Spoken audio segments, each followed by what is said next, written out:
নবান্নের তিনটি বড় ঘোষণা মুখ্যমন্ত্রী শুভেন্দু অধিকারীর। ইতিমধ্যে আপনাদের যে ছবি আমরা তুলে ধরবো, নবান্নে সাংবাদিক বৈঠক করে তিনটি বড় ঘোষণা করলেন মুখ্যমন্ত্রী শুভেন্দু অধিকারী। তিলজলা অগ্নিকাণ্ডের পর কড়া বার্তা, নবান্নে কড়া বার্তা মুখ্যমন্ত্রী শুভেন্দু অধিকারীর। আলু চাষিদের পাশে পশ্চিমবঙ্গ সরকার, রফতানিতে বাধা নয়। মুখ্যমন্ত্রী শুভেন্দু অধিকারীর বক্তব্য, চাষিদের হয়রানি করা যাবে না। নবান্নে সাংবাদিক বৈঠক করে কি বলেছেন, কি ঘোষণা করলেন মুখ্যমন্ত্রী শুভেন্দু অধিকারী, শোনাবো। তাদেরকেও আমরা সংশোধিত হতে এবং এই ধরনের কাজ থেকে বিরত থাকার জন্য কড়া নির্দেশিকা এবং পরামর্শ দিচ্ছি। নবান্নে সাংবাদিক বৈঠক করে তিনটি বড় ঘোষণা মুখ্যমন্ত্রীর। তিলজলা অগ্নিকাণ্ডের পর কড়া বার্তা শুভেন্দু অধিকারীর। আলু চাষিদের পাশে পশ্চিমবঙ্গ সরকার, রফতানিতে বাধা নয়। চাষিদের হয়রানি করা যাবে না, বক্তব্য শুভেন্দু অধিকারীর। কি বলেছেন শুভেন্দু অধিকারী, শোনাবো। ঘটে যাতে দুজন মারা গেছিলেন, তিনজন আহত হয়েছিলেন। কালকেই আমরা চারটি দপ্তরের সমন্বয়ে একটি কমিটি করেছিলাম এবং আমরা আজকে ফার্স্ট আওয়ারে কমিটি রিপোর্ট দিতে বলেছিলাম। এই কমিটি রিপোর্টে যা পাওয়া গেছে, এটা আমাদের রাজ্যে বা কলকাতার ক্ষেত্রে একটি অশনি সংকেত। ওই অবৈধ ওয়ার্কশপ বা কারখানায় কোনো বিল্ডিং প্ল্যান নেই। বিল্ডিং প্ল্যান নেই যেমন the basic norms of fire এবং ইলেকট্রিসিটি, সেগুলো ওখানে ছিল না, কমপ্লিটলি অবৈধ। আমরা এই ঘটনার পরিপ্রেক্ষিতে কতগুলো অ্যাকশন নিয়েছি। তিলজলা পিএস এর কেস নম্বর 226, তাতে ওই অবৈধ কারখানার মালিক শেখ নাসির এবং শামীম মোহাম্মদ, তাদেরকে গ্রেপ্তার করা হয়েছে আজকে সকালে। আমরা বিদ্যুৎ সরবরাহকারী সংস্থাকে পার্মানেন্ট ইলেকট্রিক ডিসকানেকশন করার অর্ডার দিয়েছি এবং সিএসসি কে বিদ্যুৎ সচিবের মাধ্যমে জানানো হয়েছে যত এই ধরনের বিল্ডিং প্ল্যান স্যাংশন নেই, অবৈধ কারখানা আছে, বিশেষ করে কসবা, তিলজলা, মমিনপুর, ইকবালপুর সহ এই এলাকাতে, ইমিডিয়েটলি একটি ইন্টারনাল অডিট করে যাদের যাদের বিল্ডিং প্ল্যান স্যাংশন নেই তাদের ইলেকট্রিসিটি ডিসকানেক্ট করার জন্য আমাদের পৌর নগর উন্নয়ন সচিবকে নির্দেশ দেওয়া হয়েছে একদিনের মধ্যে ওই অবৈধ স্ট্রাকচার ভেঙে ফেলার জন্য ইএমসির উদ্যোগে, কলকাতা পুলিশের সাহায্য নিয়ে।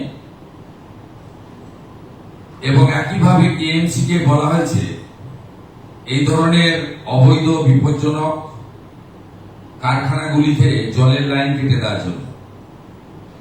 আমরা এতে জিরো টলারেন্সের নীতি নিচ্ছি। যারা সতর্ক হতে চান সতর্ক হয়ে যান, যারা বেআইনি কাজকর্ম করছেন তাদেরকেও আমরা সংশোধিত হতে এবং এই ধরনের কাজ থেকে বিরত থাকার জন্য কড়া নির্দেশিকা এবং পরামর্শ দিচ্ছি। দ্বিতীয়ত, গত কয়েক বছর ধরে আগের সরকার আলু চাষিদের উপরে অত্যাচার করেছেন, আলু ব্যবসায়ীদের উপর অত্যাচার করেছেন। আমরা মুখ্য সচিব, প্রিন্সিপাল সেক্রেটারি পশ্চিমবঙ্গ এটি নোটিফিকেশন করে এগ্রিকালচার যারা প্রোডাকশন করেন, includes potato, grain, well seed, fruits, vegetable, এটা অন্য রাজ্যে পাঠানোর ক্ষেত্রে বিশেষ করে আলু চাষি, আলু ব্যবসায়ীদের যে যন্ত্রণা আগের সরকার দিয়েছেন, আমরা সেটা আজ থেকে বন্ধ করলাম এবং কোন ইন্টারস্টেট বর্ডারে কোন ল এনফোর্সমেন্ট অথরিটি কোন ফার্মার্স এবং কৃষিজ ফসল বা প্রাণী সম্পদ উৎপাদনকারীদেরকে, ক্ষুদ্র ব্যবসায়ীদেরকে কেউ হয়রানি করতে পারবে না। পুলিশ হতে পারে, এনফোর্সমেন্ট ব্রাঞ্চ হতে পারে এবং অন্যান্য ল এনফোর্সিং অথরিটি হতে পারে। এটা আজকে আমরা প্রিন্সিপাল সেক্রেটারি অর্ডার করলেন, আমাদের তথ্য সংস্কৃতি দপ্তর মিডিয়া গ্রুপে এই অর্ডারের কপি দিয়ে দিচ্ছে। এই সরকার অনেক প্রত্যাশা জাগিয়ে এসেছেন এবং করাপশনের ক্ষেত্রে জিরো টলারেন্সের নীতি বারে বারে নির্বাচন চলাকালীন আমাদের পক্ষ থেকে বলা হয়েছে। এমনকি ভারতীয় জনতা পার্টির সংকল্পপত্র, সেক্ষেত্রেও আমরা বলেছি প্রাতিষ্ঠানিক দুর্নীতির ক্ষেত্রে ব্যবস্থা হবে। সেই আপনারা দেখতে পারবেন কয়েকদিনের মধ্যে। আমরা আগামী ক্যাবিনেটে হয়তো এই বিষয়ে সিদ্ধান্ত কিছু নেব। শুধু সিদ্ধান্ত নয়, কার্যকর। আমরা যেটা আজকে সই করলাম, সিবিআই